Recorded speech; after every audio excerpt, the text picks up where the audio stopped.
হাৰমতিত আজি শুভ উন্মোচন কৰা হ'ল ছেল্ফ ডিফেন্স মাৰ্চেল আৰ্ট এখন প্ৰতিষ্ঠান। শিক্ষিত যুৱক তথা মাৰ্চেল আৰ্ট টুনটুন চেতিয়াই মুকলি কৰা স্পাৰ্টাম MMA একাডেমী নামৰ মাৰ্চেল আৰ্ট প্ৰতিষ্ঠানৰ শুভ উদ্বোধন কৰে ৰঞ্জন বিশ্বাসে।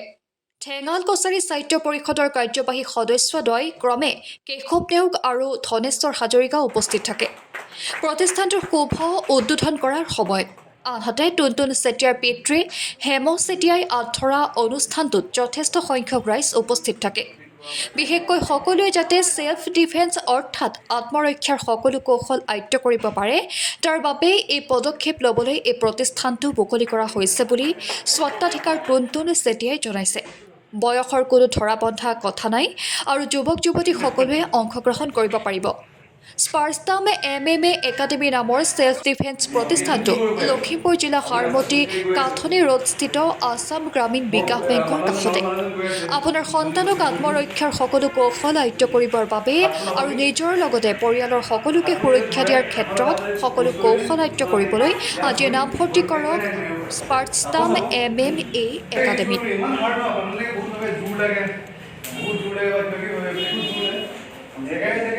टेक्निक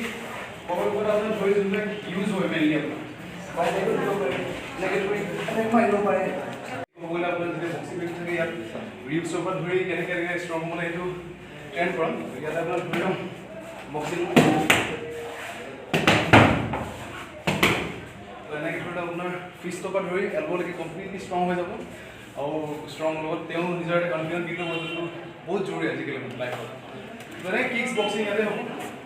ওকে মানে ইয়াতে ভেৰিয়েশ্যন আছে বহুত বেলেগ বেলেগ দুটো ভেৰিয়েশ্যন আপুনি ইউজ কৰিব লাগে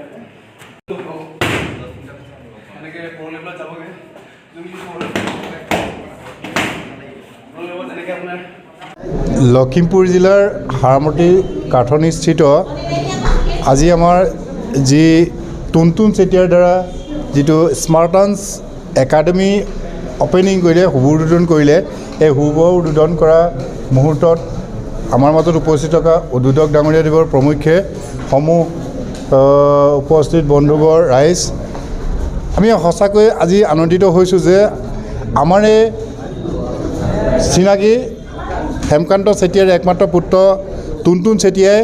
তেখেতৰ যি অপ্ৰাণ চেষ্টা আজি বহুদিনৰ পৰা তেওঁ বহুতো মাৰ্চেলৰ লগত খেলৰ লগত জড়িত হৈ ৰাজ্যিক ভিত্তিত বিভিন্ন ঠাইত খেলা ধূলা কৰি অহাৰ পিছত তেওঁৰ যিটো চিন্তা চৰ্চা আছিল যে মই এটা একাডেমি খুলিম, যে মাৰ্চেল একাডেমি খুলিম, ডিফেন্স একাডেমি খুলিম, তেখেতৰ আজি সেই সপোন পূৰ্ণ হৈছে। সেইবাবে তেখেতলৈ আমি আন্তৰিক ধন্যবাদ আৰু কৃতজ্ঞতা জ্ঞাপন কৰিছোঁ। লগতে এই হাৰমতি অঞ্চলৰ যিসমূহ যুৱক যুৱতী আছে তেখেতলোকেও আহি এনেই বাহিৰত ঘূৰি নুফুৰাকৈ থাকি তেখেতলোকে আহি যাতে এই মানে ছেল্ফ একাডেমিজ আহি শিক্ষা প্ৰশিক্ষণ লয় তাৰ বাবে অনুৰোধ জনাইছোঁ। বিশেষকৈ আজিৰ যুগত শাৰীৰিক মানসিক উৎকৰ্ষ সাধনৰ কাৰণে লগতে নিজকে ছেল্ফ ডিফেন্স কৰিবৰ কাৰণে এইবিলাক আমি শাৰীৰিক ব্যায়াম তথা শিক্ষণ প্ৰশিক্ষণ আমি লোৱাটো প্ৰয়োজন। গতিকে আমি সকলোকে অনুৰোধ জনাইছোঁ যাতে এই টুনটুন চেতিয়াৰ দ্বাৰা যি স্পাৰ্টান্স একাডেমি মাৰ্চেল আৰু ডিফেন্স একাডেমি যিটো অপেনিং কৰিছে আজি, এই অপেনিং কৰা স্থানত সকলোৱে যদি খুব সোনকালে আহি ইয়াত এডমিশ্যন লয় তাৰ বাবে সকলোকে অনুৰোধ জনাইছোঁ। আনন্দিত হৈছোঁ আৰু হাৰমতি ৰাইজৰ কাৰণে এটা খুব ভাল পদক্ষেপ লৈছে আমাৰ টুনটুন চেতিয়াই স্পাৰ্টাম মাৰ্চেল আৰ্টছৰ জৰিয়তে। আৰু এই যি একাডেমি এইটো আমি লখিমপুৰ ডিষ্ট্ৰিক্টত প্ৰথম বুলি ক'ব লাগে আৰু সেই যিটো পদক্ষেপ লৈছে আমাৰ নতুন প্ৰজন্মৰ কাৰণে বহুত ভাল হ'ব। আৰু আমাৰ যিবিলাক আজিকালি ল'ৰাবিলাক ড্ৰাগছ খায় কিবা খায় সেইখিনি ল'ৰা ছোৱালী যদি এইবিলাক ক্ষেত্ৰত আহি যায় সেইবিলাকৰ পৰা এটা মুক্ত পাব বুলি মই অনুভৱ কৰোঁ। যে যিবিলাক ল'ৰা ছোৱালী স্পৰ্টছত থাকে বা এনেকৈ মাৰ্চেল আৰ্টছ কৰে বা জিম কৰে সিহঁতে নৰ্মেলি নেচামুক্ত পৰা বহুত সোনকালে সিহঁতে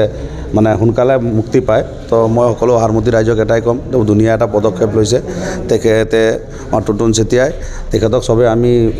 ছাপোৰ্ট কৰিব লাগে আৰু ঘৰৰ পৰা মাত্ৰ এজন হ'লেও ল'ৰা ছোৱালী আনি পেলাই যাতে এই একাডেমিটোত জইন কৰায়, তাক এই একাডেমিটোত কি হয় জানিবলৈ দিয়ে। ভিতৰ ভৱিষ্যতো ইয়াৰ পৰা জড়িত হৈ আছে তো মই সকলো হাৰমতিবাসীক এইটোৱে ক'ম যে আপোনালোকে নিজৰ ঘৰৰ পৰা এজন হ'লেও মাৰ্চেল আৰ্ট শিকাওক এই মাৰ্চেল আৰ্টৰ জৰিয়তে আপোনাৰ ঘৰটো অলপ ছেফটি থাকিব বাহিৰা মেইনলি আপোনাৰ ইয়াতে চেল্ফ ডিফেন্স বহুত জৰুৰী আছিলে আমাৰ বহুত দূৰ দূৰলৈকে চেল্ফ ডিফেন্স বা ধৰি লওক মাৰ্চেল আৰ্টছ নাছিলে আৰু ইটছ ভেৰি ইম্পৰ্টেণ্ট ডেট আমাৰ এনেকুৱা এটা জেগাত বহুত জৰুৰী আজিকালি জানে ইমান জেগাই জেগাই ৰেপ হৈ আছে আপোনাৰ এবিউজ হৈ আছে কিবা কিবি ছোৱালীবিলাক বা ল'ৰাও কিছুমান আজিকালি হৈ যায় মেইনলি মোৰ এইটোৱে মটিভ কি ছাৰাউণ্ডিংছত চেল্ফ ডিফেন্স যদি ঘৰৰ ফেমিলি এজনে শিকি থয় ধৰি লওক বহুত আপোনাৰ বহুত এডভান্টেজ মানে কি আপোনাৰ যদি এজনে শিকি থয় তো আপোনাৰ ধৰি লওক গোটেই ফেমিলিৰ পৰা ধৰি যিমান আপোনাৰ প্ৰজন্ম আহি থাকিব তেওঁ মানে সেইখিনি জ্ঞান দিব পাৰি তো আজিকালি ক'ব গ'লে জিম বহুত জেগাত আছে বা ধৰি লওক আপোনাৰ বডি বনোৱা মাছাজ বনোৱা আজিকালি ল'ৰাবিলাক মেইনলি দেখোঁ অলপ বডি বনাই পেলাই নি আপোনাৰ জেগাই জেগাই বহুত শ্ব' অফ কৰা টাইপৰ হৈ যায় কি বডি বনাইছোঁ কাজিয়া লাগি মা তেনেকৈ টাইপ কিন্তু মেইন মটিভ আমাৰ এইটো কি সেই ল'ৰাবিলাকক এটা ভাল দিশত লৈ পেলাই নি আপোনাৰ মেণ্টেল পিচ কৰিবলৈ আৰু ছোৱালীবিলাকক চেল্ফ ডিফেন্স দিবলৈ আৰু মেইন মটিভ সেইটোৱে আৰু ভালকৈ এৱাৰনেছ যাতে ভালকৈ স্প্ৰিড হওক চেল্ফ ডিফেন্স কি হয় হয় ল'ৰা ছোৱালী দুজন আহিব তাতে আপোনাৰ ধৰি লওক এজ লিমিটো নাই আৰু জানে চেল্ফ ডিফেন্স কাৰণে এজ লিমিট একো নাই চবেই আহি শিকিব পাৰে এড্ৰেছটো হৈছে আপোনাৰ হাৰমতি কাঠনি ৰোড আপোনাৰ ধৰি লওক গ্ৰামীণ বিকাশ বেংকৰ ওচৰত হ'লে হৈ যাব